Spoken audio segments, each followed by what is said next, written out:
Hello दोस्तों, आप सभी का स्वागत है हमारे चैनल नाज़माज़ ऑर्गेनिक गार्डन में।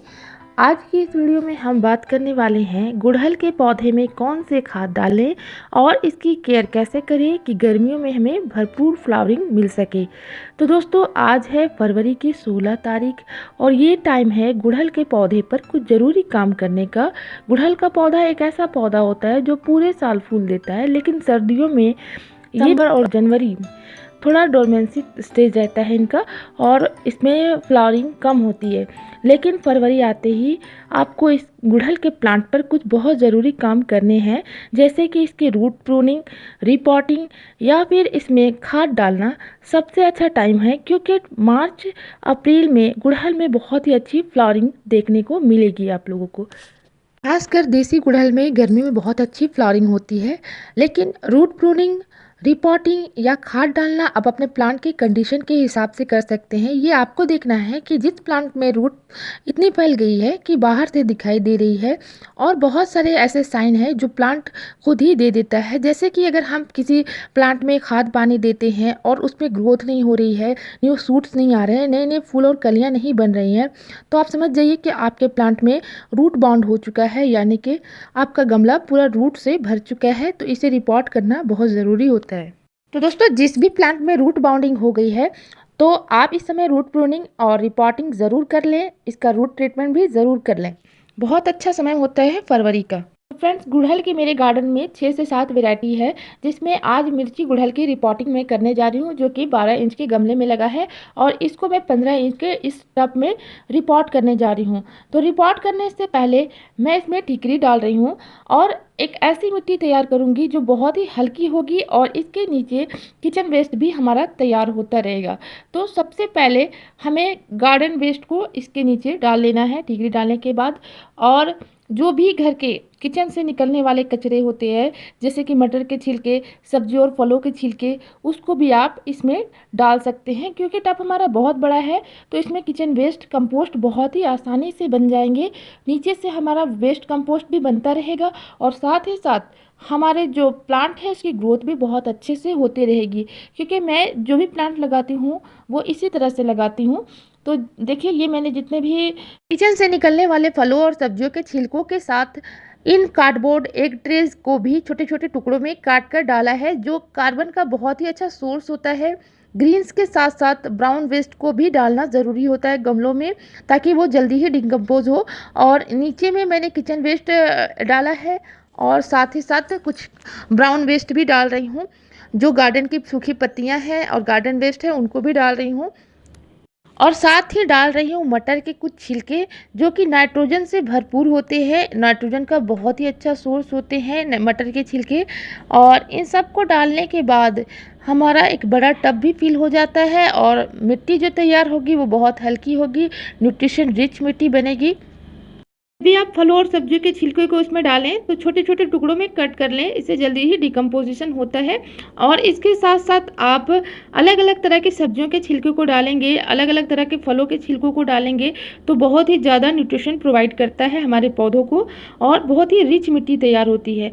और इसके ऊपर मैं डाल रही हूँ फिर से अपने गार्डन के कुछ सूखे पत्तियों को। अब इसमें डाल रही हूँ मैं सॉइल मिक्स, जिसमें 60% गार्डन सॉइल है, 30% कंपोस्ट है। गोबर की खाद को मैंने लिया है, आप इसमें वर्मी कंपोस्ट भी मिला सकते हैं। और 10% मैंने लिया है रेत।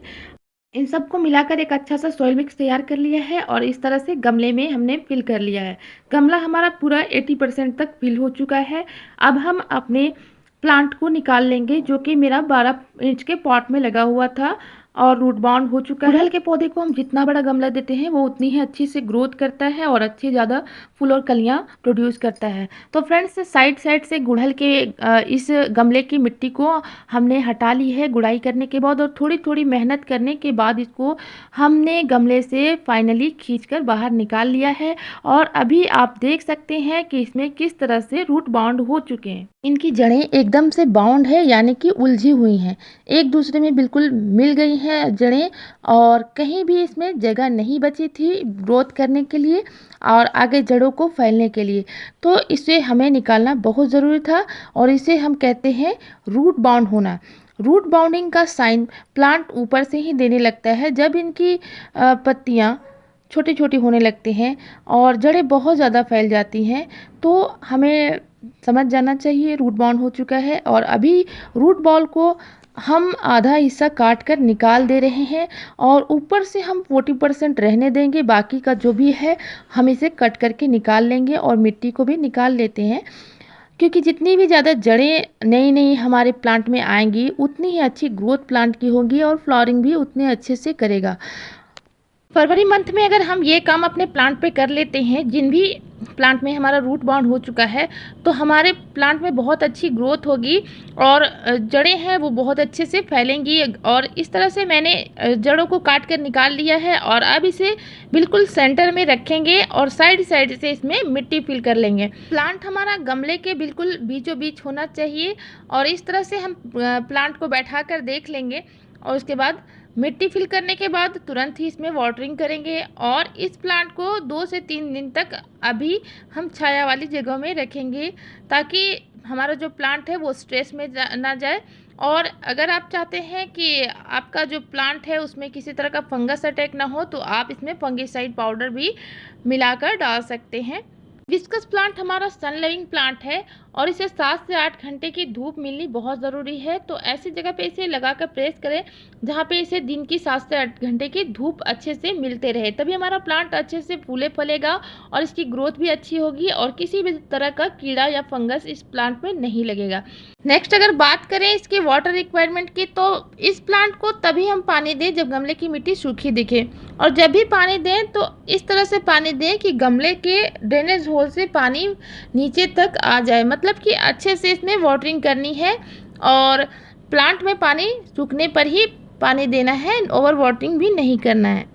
लेकिन इसके गमले की मिट्टी में नमी बना के रखें। गर्मियों में इस प्लांट में मिस्टिंग भी कर सकते हैं। बात करें अगर इस प्लांट में खाद की, तो इस प्लांट को एसिडिक मिट्टी पसंद है, तो इसमें मैं डालती हूँ गोबर की सड़ी हुई खाद, और आप इसमें चाय की पत्ती भी डाल सकते हैं। ये भी नाइट्रोजन का एक रिच सोर्स होता है। चाय की पत्ती जो होती है बची हुई, उसको आप सुखाकर अच्छे से और अपने प्लांट पर डाल सकते हैं। तो अगर आप चाहते हैं कि आपके गुड़हल के पौधे में ऐसे ही फ्लावरिंग हो और फूल और कलियां आते रहे, तो आज मैं बहुत ही अच्छा फर्टिलाइज़र बताने जा रही हूँ, जिसका इस्तेमाल अगर आप अपने प्लांट में करते हैं तो आपके भी गुड़हल के प्लांट में इसी तरह से फूल और कलियां आएंगी। तो इसके लिए आपको जो भी किचन से निकलने वाले प्याज के छिलके हैं, आपको उन्हें सेव कर लेना है और एक बकेट में पानी डालकर और भीगने के लिए इसे 24 घंटे के लिए छोड़ देना है। इन प्याज के छिलकों को आप जब भी फर्मेंट होने के लिए रखें तो छाया वाली जगह में रखें, और जब ये फर्मेंटेशन पूरा हो जाएगा तो आप इसमें 1:8 के रेशियो में पानी मिलाकर अपने प्लांट पे डाल सकते हैं। बहुत ही अच्छा फर्टिलाइज़र होता है, बिल्कुल ऑर्गेनिक होता है और मुफ्त का फर्टिलाइज़र है। आपके प्लांट में फूलों और कलियों से ये भर देगा। नाइट्रोजन, पोटेशियम और फास्फोरस का बहुत ही अच्छा सोर्स होता है और प्लांट की ग्रोथ को भी बहुत ज़्यादा इम्प्रूव करता है। तो इस फर्टिलाइज़र का भी इस्तेमाल कर सकते हैं। अगर आप प्लांट की रिपोर्टिंग नहीं करना चाहते हैं और आपके गमले की मिट्टी बहुत पुरानी हो गई, तो आप उसकी गुड़ाई करें और जो ऊपर की मिट्टी है उसे निकाल लें और इसमें गोबर की खाद या वर्मी कंपोस्ट डाल सकते हैं। और प्लांट पे हर 15 दिन में गुड़ाई करना बहुत ज़रूरी है। गुड़ाई करने से क्या होता है कि खाद जब भी हम अपने प्लांट पे डालते हैं तो वो पौधे की जड़ों तक आराम से पहुंच जाती है और इस तरह से हमारे प्लांट में किसी तरह का फंगस भी नहीं लगता है और रेशन भी बहुत अच्छा बनता है। तो गुड़ाई करना भी बहुत ज़रूरी होता है हमारे प्लांट के लिए। दोस्तों, जब भी आप अपने प्लांट में खाद डालें तो अच्छे से इसकी गुड़ाई कर लें और गुड़ाई करने के बाद खाद डालें। खाद डालने के बाद आप इसमें वाटरिंग भी कर सकते हैं। अगला जो हमको काम करना है वो ये है कि गुड़हल के पौधे में जब फ्लावरिंग होने के बाद स्पेंट फ्लावर को हमें अपने प्लांट से निकाल देना है, क्योंकि पौधे की एनर्जी लेते हैं, सीड पॉट बनाते हैं, तो इससे हमारा प्लांट ग्रोथ नहीं करता है और ज़्यादा फूल और कलियां नहीं बनाता है। तो खिले हुए फूलों को आपको टाइम टू टाइम निकालते रहना है। और नेक्स्ट अगर हम बात करें इस प्लांट में लगने वाली बीमारियों की, तो इस प्लांट में ज़्यादातर मिलीबग का अटैक रहता है। तो मिलीबग से छुटकारा पाने के लिए आप इस प्लांट की पत्तियों को समय समय पर धोते रहें, साफ़ करते रहें। और दूसरा, आपको नीम ऑयल का स्प्रे भी करना है हर 15 दिनों में। अगर प्लांट के किसी ब्रांच में ज़्यादा मिलीबग का अटैक हो गया है तो उस ब्रांच को कट करके हटा देना ही ज़्यादा सही होता है। तो दोस्तों उम्मीद करती हूँ कि ये वीडियो आपके लिए इन्फॉर्मेटिव रही होगी। वीडियो से कुछ जानकारी मिलती है तो लाइक कीजिएगा और चैनल भी न्यू है तो चैनल को सब्सक्राइब कीजिएगा। मिलते हैं ऐसे ही गार्डनिंग से रिलेटेड वीडियो में, तब तक के लिए bye, take care, keep gardening and happy gardening.